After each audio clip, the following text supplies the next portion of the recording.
सगळ्यांनी वही पेन घेतली जवळ. चला, पैशाची पहिली व्याख्या आपण लिहू. प्राध्यापक क्राउथर यांनी केलेली व्याख्या आहे. प्राध्यापक क्राउथर. मी अगोदर तुम्हाला व्याख्या लिहून देतो आणि त्याच्यानंतर त्याचं विश्लेषण करून सांगतो. लिहा. जी वस्तू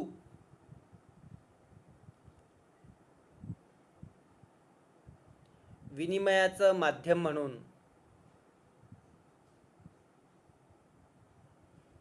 सर्वसाधारणपणे स्वीकार्य असते, जी वस्तू विनिमयाचं माध्यम म्हणून सर्वसाधारणपणे स्वीकार्य असते आणि त्याचबरोबर जी वस्तू मूल्यमापनाचं आणि मूल्य संचयाचं कार्य करते,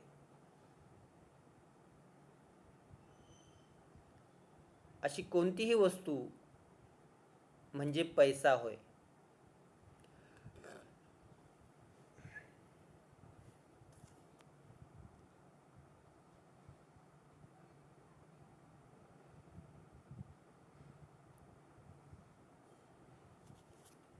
आता याचं विश्लेषण करून सांगतो. कशाला पैसा म्हणायचं? जी वस्तू विनिमयाचं माध्यम म्हणून सर्वत्र स्वीकार्य आहे. विनिमयाचं माध्यम म्हणून म्हणजे जी वस्तू दिल्यानंतर सहजासहजी माणूस घेतो. मी एखादी वस्तू घेणार आहे तेव्हा मी जी वस्तू देणार आहे ती पैसा, तो घेणाऱ्यालाही त्याच्या मनात शंका कुशंका नाही आणि देणाऱ्यालाही त्याच्या मनात शंका कुशंका नाही, अशी वस्तू म्हणजे पैसा. सर्वत्र स्वीकार्यता आहे, त्याला घ्यायची आणि द्यायची कोणाच्याही मनात शंका येत नाही, त्या वस्तूला आपल्याला पैसा म्हणता येते. त्यानंतर दुसरं आठ काय? त्यांनी मूल्यमापनाचं काम केलं पाहिजे. मूल्यमापनाचं म्हणजे साखर 5 रुपये किलो आहे, तांदूळ 10 रुपये किलो आहे, असं आपण जेव्हा शब्दात सांगतो तेव्हा हे मूल्यमापन झालं. त्या वस्तूनं त्या वस्तूचं मूल्यमापन केलं पाहिजे, त्याला आपल्याला पैसा म्हणता येते. आणि त्याचबरोबर मूल्य संचयाचं पण त्यांनी कार्य केलं पाहिजे. मूल्य संचयाचं म्हणजे मी माझ्याजवळची 10 रुपयाची नोट दुसऱ्याला दिली तर त्याचं मूल्य कमी होणार आहे का? त्या माणसाने दुसऱ्या माणसाकडून एखादी वस्तू घेतली, दुसऱ्याला 10 रुपये दिले, त्याचं मूल्य कमी होणार आहे का? तर असं मूल्य संचय सुद्धा त्या वस्तूनं केला पाहिजे. अशी कोणती पण वस्तू म्हणजे पैसा होय. लक्षात यायले? पैसा ह्या वस्तूनं काय केलं पाहिजे? विनिमयाचं माध्यम म्हणून काम केलं पाहिजे, मूल्य संचयाचं काम केलं पाहिजे आणि मूल्य हस्तांतरणाचं सुद्धा काम केलं पाहिजे. असे कामं करणारी कोणतीही वस्तू, मग याला साधा दगड जरी असला, समजा दगडाला आपण म्हणलं की हे आमचं पैसा आहे, तर दगडाला सुद्धा आपण पैसा म्हणू शकतो, आहे की नाही? आपण जसं हस्तिदंताला पैसा म्हणलेले, ती वस्तू पैसा आहे. लक्षात यायले? अशा पद्धतीनं पैशाची व्याख्या केलेली आहे. तुम्हाला हे लक्षात ठेवावं लागेल. पैसा म्हणजे काय? ज्या वस्तूनं विनिमयाचं काम केलं पाहिजे, सर्वांनी ते स्वीकारलं पाहिजे, सर्वात त्या वस्तूनं मूल्य संचयाचं काम केलं पाहिजे आणि त्या वस्तूनं मूल्यमापनाचं काम केलं पाहिजे, अशी कोणतीही वस्तू म्हणजे पैसा होय. ही झाली पैशाची व्याख्या. दुसरी एक व्याख्या आहे, ती पण व्याख्या तुम्हाला मी लिहून देतो. लिहा. पैसा म्हणजे पैशाचं कार्य करतो तो पैसा होय. जो पैशाचं कार्य करतो तो पैसा होय.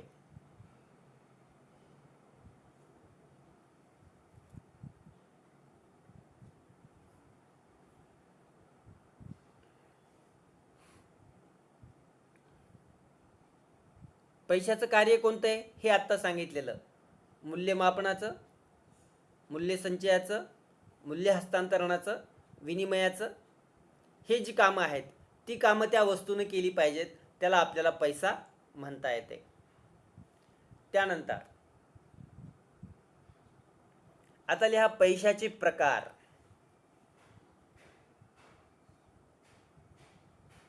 पैशाचे प्रकार.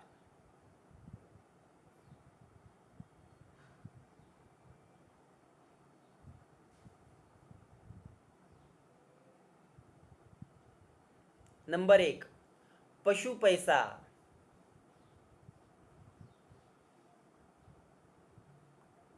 नंबर 2 वस्तू पैसा.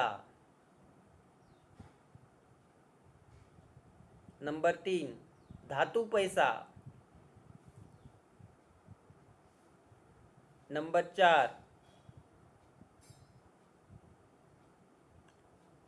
कागदी पैसा. नंबर 6 पत पैसा. नंबर 7 प्लास्टिक पैसा. नंबर 8 इलेक्ट्रॉनिक पैसा.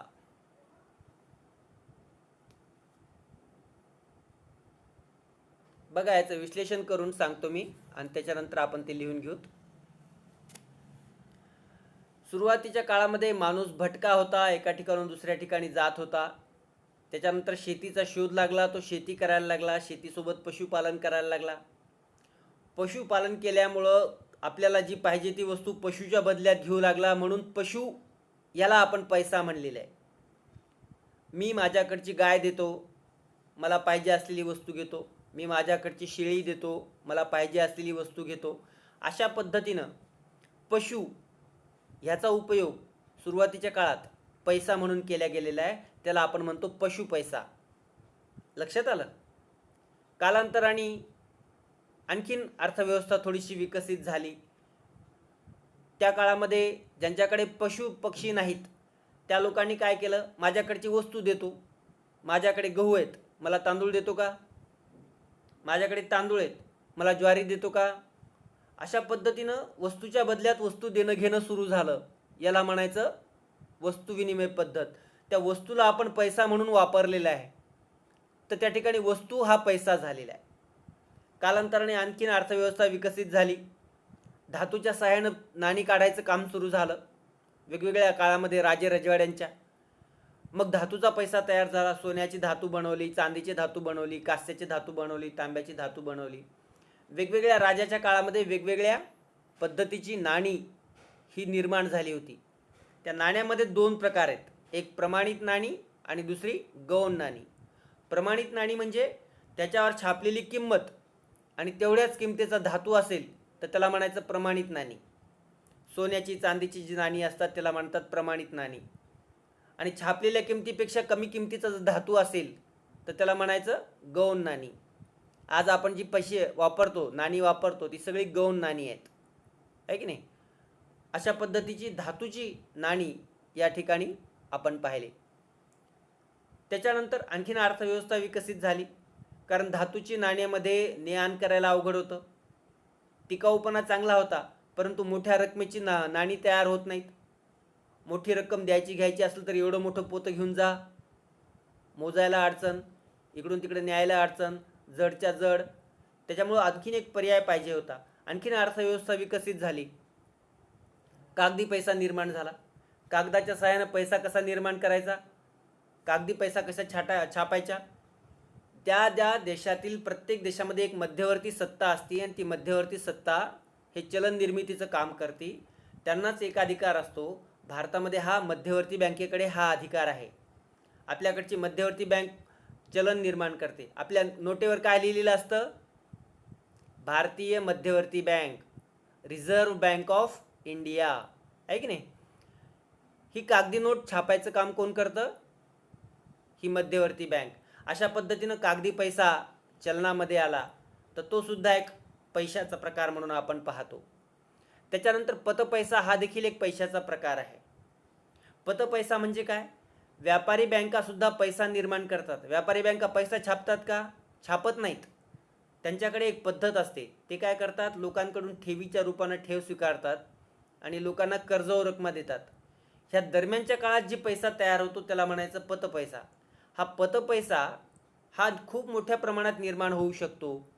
हा देखील अर्थव्यवस्थेला पोषकच असतो. याला आपण म्हणलेलं आहे पतपैसा. सातवा प्रकार आहे प्लास्टिकचा पैसा. आणखीन अर्थव्यवस्था विकसित झाली. प्लास्टिक पैसा आपण क्रेडिट कार्ड, डेबिट कार्ड वापरतो. खिशामध्ये कोणतेही कागदी चलन जरी नसलं तरी आपण पेट्रोल भरू शकतो, वस्तू घेऊ शकतो. कशाच्या सहाय्यानं? या प्लास्टिक पैशाच्या सहाय्यानं. तुम्ही कधी ATM वापरले का? ATM मधून पैसे काढणं, ATM मध्ये पैसे भरणं हे तुम्हाला माहिती आहे का? आता कालांतराने तुम्हाला हळूहळू जबाबदाऱ्या तुमच्यावरती येतील आणि तुम्हाला पण ATM कार्ड वापरायचं कसं हे तुम्हाला सांगितलं जाईल, आहे की नाही? तर हे नवीन प्रकारचा पैसा आहे. त्याला काय म्हणलेले? प्लास्टिक पैसा. आणि त्याच्यानंतर पुढचा टप्पा सध्या आपण अतिशय खूप मोठ्या प्रमाणात वापरतो ते म्हणजे इलेक्ट्रॉनिक पैसा. आपण आपल्या मोबाईलवरून, आपण आपल्या लॅपटॉपवरून पैशाची देवाणघेवाण करू शकतो. ऑनलाईन पैसे पाठवू शकतो. इलेक्ट्रॉनिक पद्धतीच्या माध्यमातून, मोबाईल फोनच्या माध्यमातून, टॅबलेटच्या माध्यमातून, स्मार्ट कार्डच्या माध्यमातून. एका ठिकाणचा पैसा दुसऱ्या ठिकाणी जातो. मोजायची झंझट नाही, चुकीचा पैसा आहे याची झंझट नाही, पैसा खराब व्हायची झंझट नाही, आहे की नाही? शांत, सुरक्षित आणि उत्कृष्ट अशा पद्धतीचा हा पैसा ट्रान्सफर करायची, देवाणघेवाणीची एक चांगली पद्धत आहे. त्याला काय म्हणलेलं आहे? इलेक्ट्रॉनिक पैसा. अशा पद्धतीचे 8 प्रकारचे पैसे आहेत की जे अर्थव्यवस्थेच्या काळाबरोबर विकसित झालेले आहेत. पैसा म्हणजे काय आणि पैशाचे प्रकार काय हा भाग आपण आज पाहिलेला आहे. हा भाग आता लिहून घेऊत म्हणजे मग आपला हा टॉपिक पुढे नेता येईल. ठीक आहे.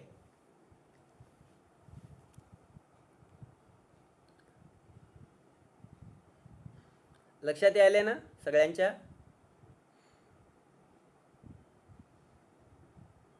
ठीक आहे. आता हा भाग लिहून घेऊ. लिहा पैशाचे प्रकार. नंबर 1 पशु पैसा. अर्थव्यवस्थेच्या सुरुवातीच्या काळात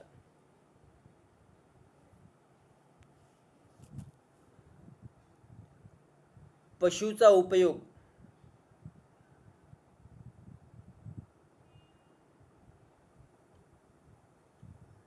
देवाणघेवाणीचं माध्यम म्हणून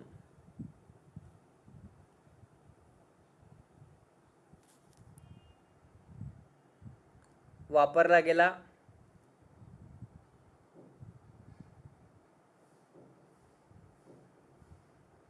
त्याला पशु पैसा असं म्हणतात.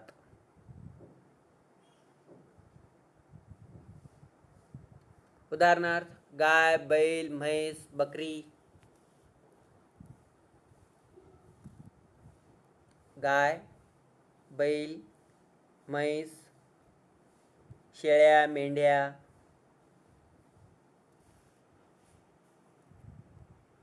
याचा उपयोग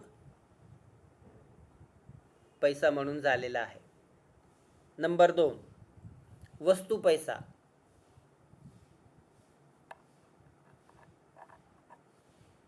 ज्या काळात वस्तूचा उपयोग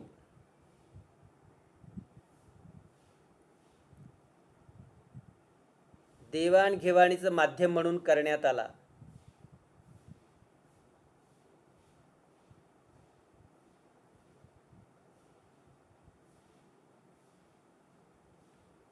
त्याला वस्तू पैसा असं म्हणलेलं आहे.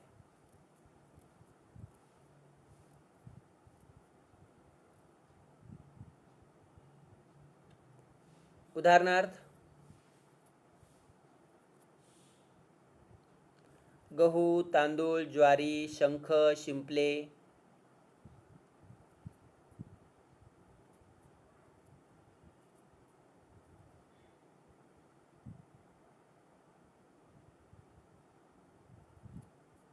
इत्यादी.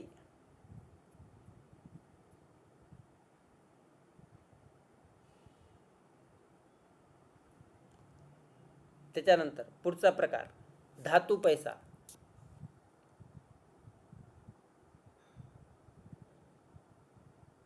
अर्थव्यवस्था विकसित होत असताना धातू पैसा निर्माण झाला.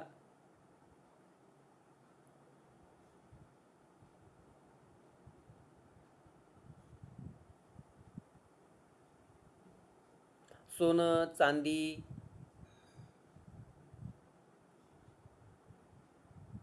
तांबे, ॲल्युमिनियम,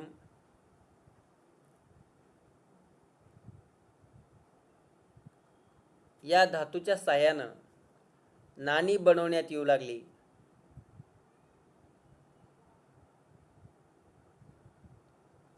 त्याला धातू पैसा असं म्हणतात.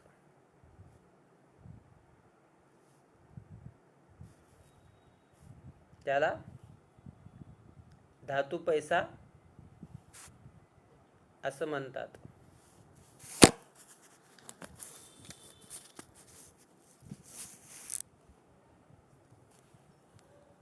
धातू पैसा हा टिकाऊ असतो.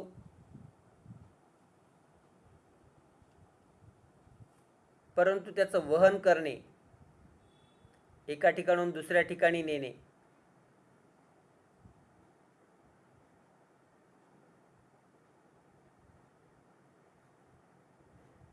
हे अवघड जातं.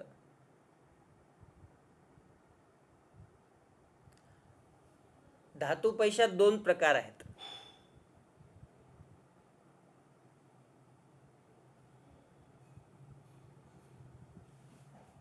एक गौण नाणी आणि दुसरं प्रमाणित नाणी.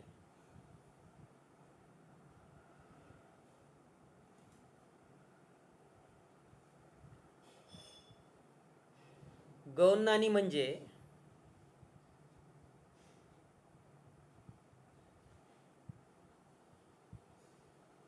ज्या नाण्यावरचं दर्शनी मूल्य जास्त असतं, ज्या नाण्याचं दर्शनी मूल्य जास्त असतं परंतु आंतरिक मूल्य कमी असतं.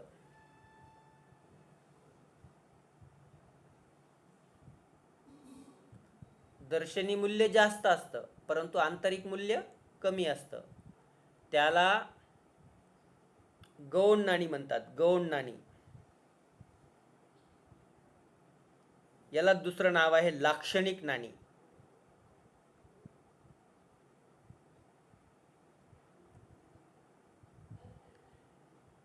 ही नाणी ॲल्युमिनियम पासून तयार झालेली असतात.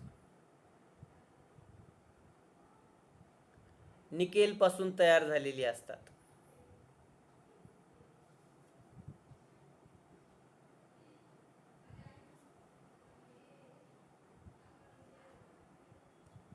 ही नाणी कमी मूल्याची असतात.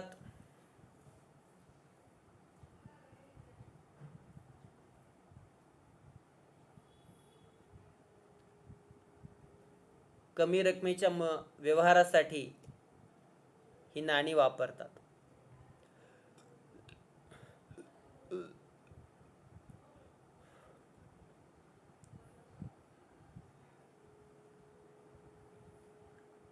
आता लिहा प्रमाणित नाणी.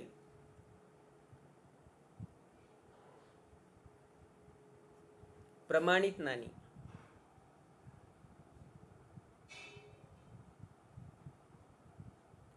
प्रमाणित नाणी म्हणजे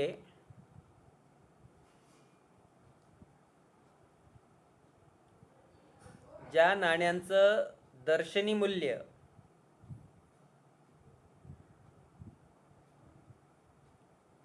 आणि आंतरिक मूल्य हे सारखंच असते.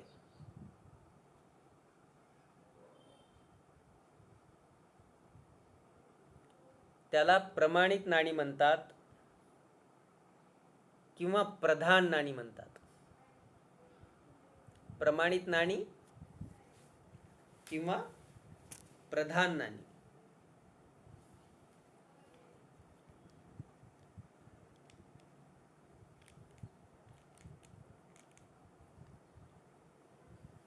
सोने, चांदी,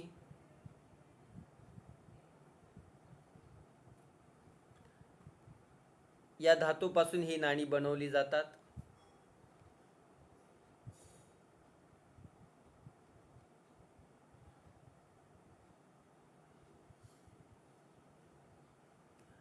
ब्रिटिश कालखंडामध्ये या नाण्याचा वापर काही काळ केलेला होता. ब्रिटिश काळामध्ये या नाण्याचा उपयोग काही काळ केलेला होता.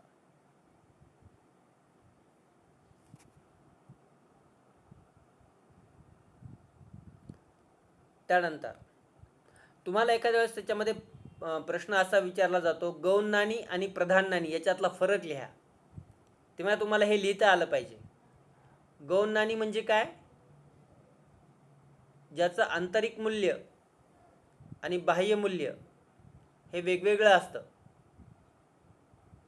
आंतरिक मूल्य कमी असतं आणि छापलेलं मूल्य जास्त असतं. प्रमाणित नाण्याचं मात्र आंतरिक मूल्य आणि बाह्य मूल्य सारखंच असतं. आंतरिक मूल्य म्हणजे काय? आपण नाण्यावरती छापलेलं, समजा 1 रुपया छापलेला आहे, ते काय झालं? त्याचं छापलेलं मूल्य. आणि ते जर धातू आपण वितळवला, 1 रुपयाचं कॉईन आपण वितळवला, त्याच्यामध्ये वापरलेलं जे धातू आहे त्याचं मूल्य. लक्षात यायले? ॲल्युमिनियम आणि हे ते जे धातू असते ते हलक्या प्रतीचे धातू आहेत. त्याच्यावर छापलेलं मूल्य जे असतं ते जास्त असतं, परंतु तो धातू त्या किमतीचा असतो का? नाही.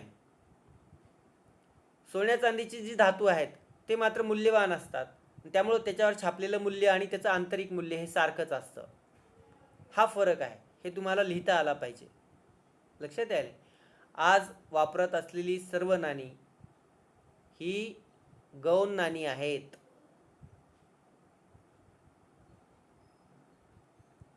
ही धातूची नाणी एका ठिकाणाहून दुसऱ्या ठिकाणी न्यायला अडचण होते. छोट्या छोट्या व्यवहारासाठी ते ठीक आहेत, मोठ्या व्यवहारासाठी त्याची अडचण होते. म्हणून मग कागदी चलन निर्माण झालं. आपला पुढचा प्रकार आहे आपला कागदी चलन.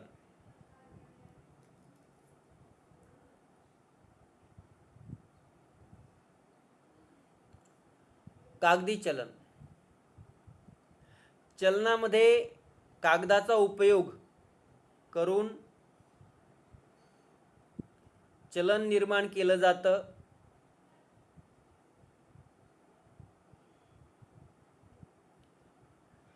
हे चलन निर्मितीचा अधिकार एकाच बँकेकडे असतो. भारतामध्ये तो अधिकार reserve bank of India RBI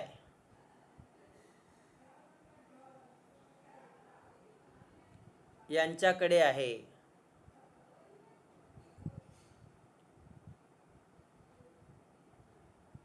भारतात नोटा छापण्याचा एकाधिकार रिझर्व्ह बँकेकडे आहे. रिझर्व्ह बँकेशिवाय इतर कोणीही चलन छापू शकत नाही.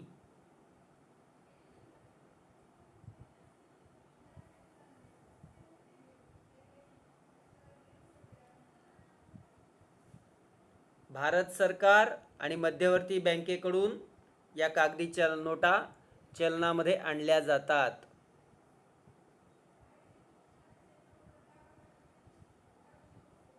कागदी नोटांचे फायदे काय आहेत? मोठ्या रकमेच्या वस्तू याच्यातून आपण व्यवहार करू शकतो.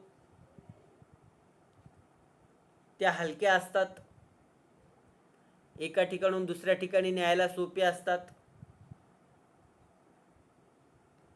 अशा प्रकारे कागदी चलन हे निर्माण झालेलं आहे.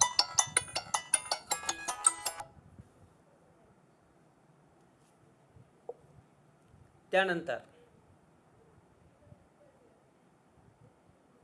पतपैसा, पुढचा प्रकार लिहा. पतपैसा. पतपैसा म्हणजे बँकांनी निर्माण केलेला पैसा. सर पिरियड चालू आहे, नंतर बोलतो.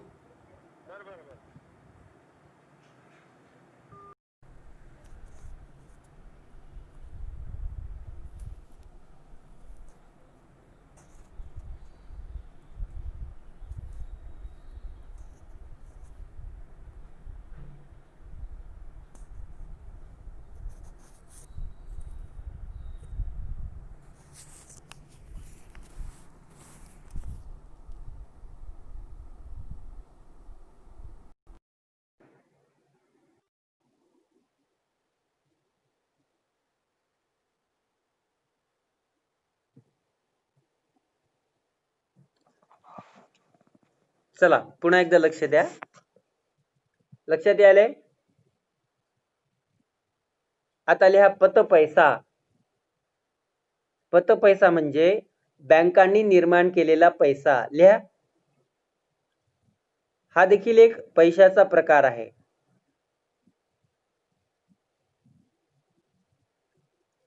बँका,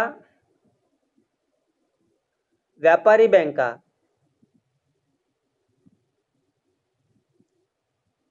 लोकांकडून ठेवी स्वीकारतात. लोकांकडून ठेवी स्वीकारतात आणि गरजू व्यक्तींना कर्जाऊ रकमा देतात.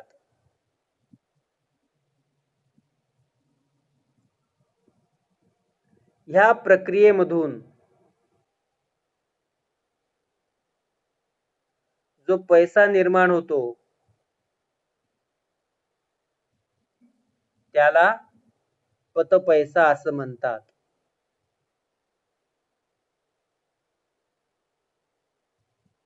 पवार लक्षात यायले का?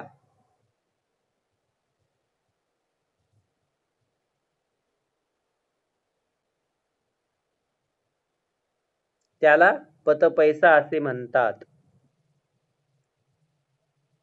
चालते. त्यानंतर प्लास्टिक पैसा. पैशाचा पुढचा प्रकार प्लास्टिक पैसा.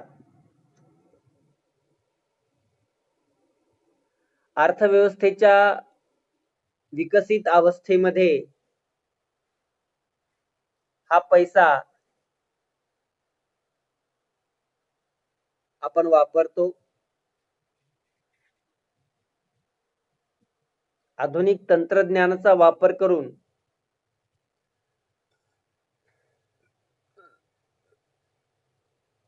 या पैशाचा उपयोग करता येतो.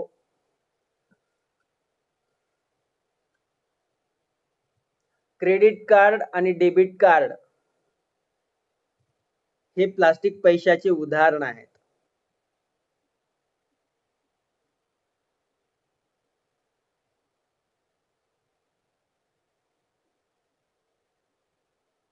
आणि त्यानंतर शेवटचा प्रकार ते म्हणजे इलेक्ट्रॉनिक पैसा.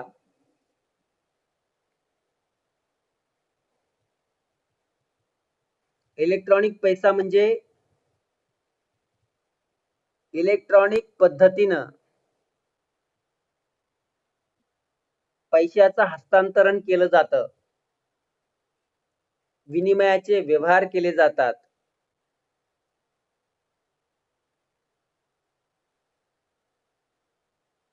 Mobile phone, smartphone, smart card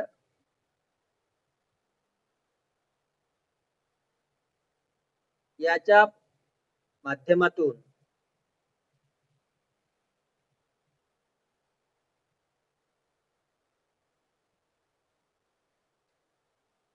electric पैशाचा वापर करता येतो. संगणक आणि इंटरनेट या तंत्रज्ञानाच्या सहाय्याने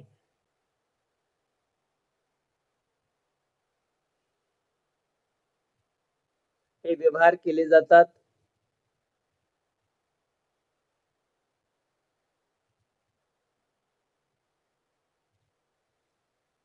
याला डिजिटल वॉलेट्स म्हणतात. Digital wallets. संगणकीय पाकिट. आपण जसं पैशाचं पाकिट वापरतो की नाही तसं संगणकीय पाकिट.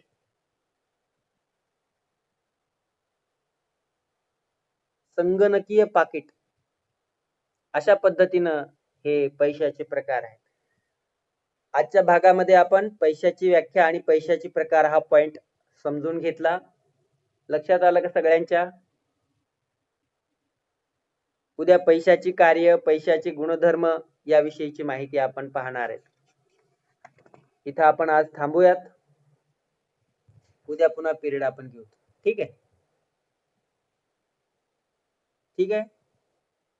काय सांगायचंय कोणाला? ओके. एक एक जण लेफ्ट व्हा. मुक्तापुरे सरची लिंक येईल त्याला जॉईन व्हा.